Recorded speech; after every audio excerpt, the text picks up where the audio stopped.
I live in Georgia, and it's currently snowing, like, for real snow. So I thought I'd do something a little different, a little cozier, a little calmer. And I'm gonna do a review of the books that I read in January. I see a lot of other, like, booktubers do it, and while, like, this isn't necessarily a book channel, art and literature are pretty close. So that's how I'm justifying it, because it's my channel. Okay, so I'm gonna do this in reverse order. So here's my stack. Oh. So we're gonna go like this. We're gonna grab this. And I'm gonna start talking about the book that I'm currently reading right now, which is Imajica by Clive Barker. I also know that I'm not gonna finish it this month, which is why I'm like, we can do our thing right now. It's the 21st. So I do technically have 10 days, but I do need to sleep and work.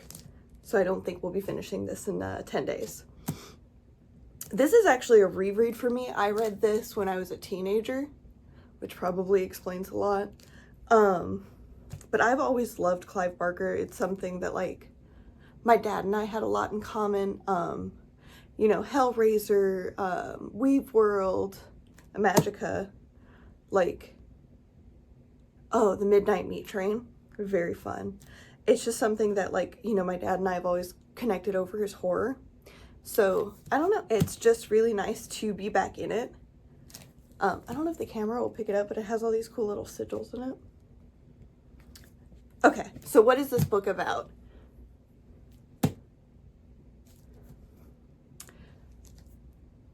This book is kind of a religious text, I guess, question mark. It's kind of about angels. It's kind of about what does it mean to be divine? What does it mean to be human? There's a lot of sex. Lots of sex. I think one of my favorite sex scenes ever is in this book. So maybe sexy book talk. Get on it. It is kind of dense. Like, not only is it a big book, it is a little bit dense. And there's a lot of plot, and a lot of the characters go by different names. So even though I've read this before, and I'm like, I don't know, a tenth of the way through it, I was like, okay, wait. This person's this person, got it. So, this also probably wouldn't be my first recommendation for a Clive Barker book. I would probably go with, like, The Hellbound Heart, which is Hellraiser. You could also do, I feel like Weave World's a little more approachable than Imajica. The Great and Secret Show, I think, is probably even easier to read than that. I really like The Great and Secret Show. Do I become a Clive Barker fangirl channel? The answer? Probably. I've yapped on this book for so long, and I have other books to talk about. But yeah, this is Imajica. This is what I'm reading right now. It's a reread. If you've seen Hellraiser and you've enjoyed it, or you want to read more queer literature that's not soft, you know, like, this is, I think, something really nice to get into. I got this copy off of Amazon through one of their, like, sellers.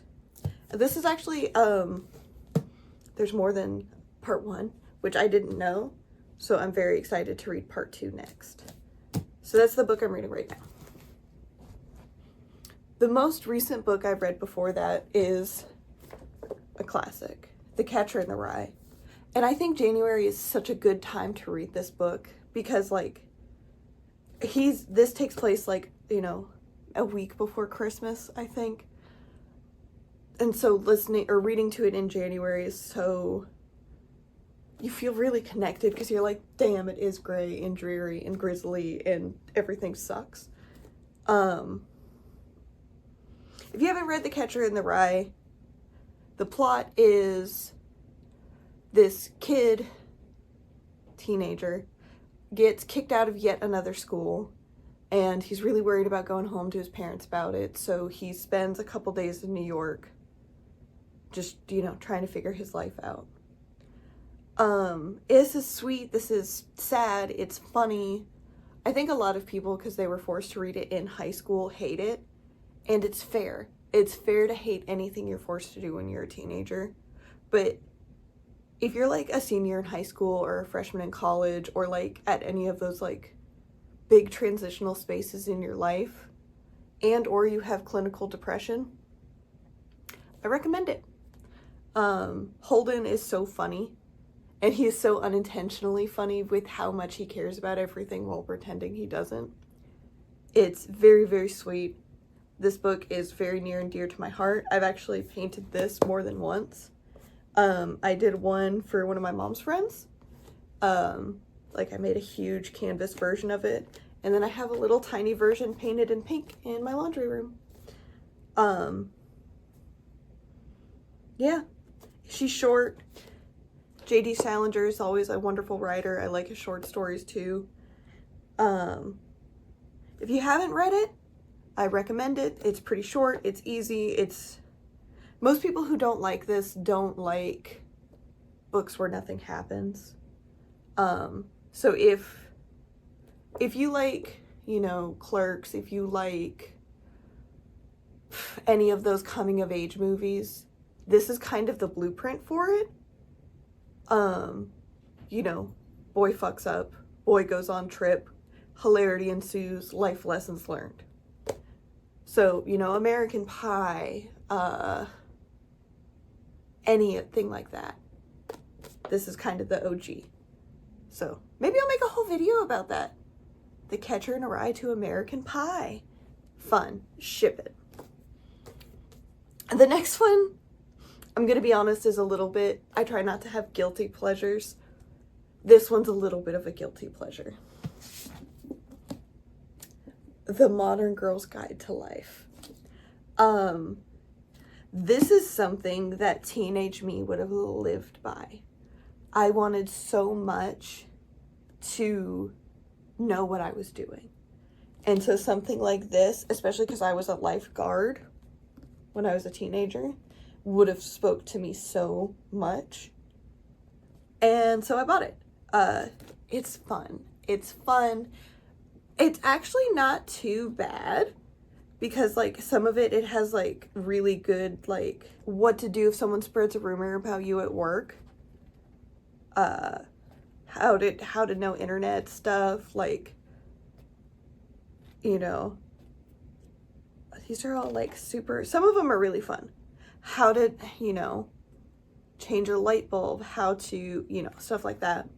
The thing that I don't like about this book, it doesn't actually talk about, like, sex a lot or, like, birth control or anything like that, which feels more important than poker, in my opinion. Maybe that's just a product of the time, because, like, it talks about, like, how to get DSL faster. And then it also has this huge section about, like, know the basics of sports so you can keep up in a conversation. Put a section on women's sports in there. What the fuck? I don't care about men. Look at how tiny the man is in my life. You're over-prioritizing him by wasting all that space talking about golf. But other than that, I enjoyed. It's fun. It's a good, fun, inner teen healing read. The next book, to go back to our orange theme, is The Subtle Art of Not Giving a Fuck. This is also a reread for me. This book is taking it like a boxing lesson, you know? Or the first time you fall off your bike. It kind of sucks, but you learned a lot. And I think you would enjoy that description of it. It's not like, it does not make you feel good about this stuff. It, like, is literally like, just quit fucking your shit up. Have you thought about that? And sometimes you need that. Like, the same way sometimes you need a friend to be like, hey, that fit's not cute on you. You know, whatever. The big thing for me, I think, rereading this is that I want to fix everything all the time, and I gotta pause, not clause. A constant lesson we learn. But yeah, so this is a reread, but if you haven't read it and you're an anxious person, I would read this. It's just kind of like, there's nothing in here that you have not heard of. But it's just, which is true of a lot of self-help books, but like, it's just like, get out of your head, you're not important, you're gonna be okay. And then you die, which is nice. So, last book that I have read this month is a book that I read every single year, and I think I have read it every single year for a decade, maybe even longer than that. It might have been since I was 16. So that's like almost 15 years. Whoops. It is The Alchemist. This copy in particular is really special to me because it's my dad's, and there's little drawings from either me or my brother from when we were kids. So it's just sweet to me that like this object has been a part of my life for so long. And then I got one of the COVID straw stickers stuck on it. I tried to peel it off and it started breaking it. And again, because it's such an old object, I was like, well, I guess that's part of it now. The Alchemist is a story about, it's a fable about following your dreams. That's what it says right there. Dream. And even though I've read this book so many times, I do get something from it every single time. And I recommend it to everyone all the time. It's one of the books I answer when I say, what's your favorite book? This book comes up again and again and again. Again, kind of with like the other book, it's like, there's nothing in here you have not heard. But hearing it again in a gentle, comforting way is so nice. So like, I think the things that I really thought about this time were, it's okay to struggle, and you don't have to live the hugest, most grand life ever in order to have a successful life.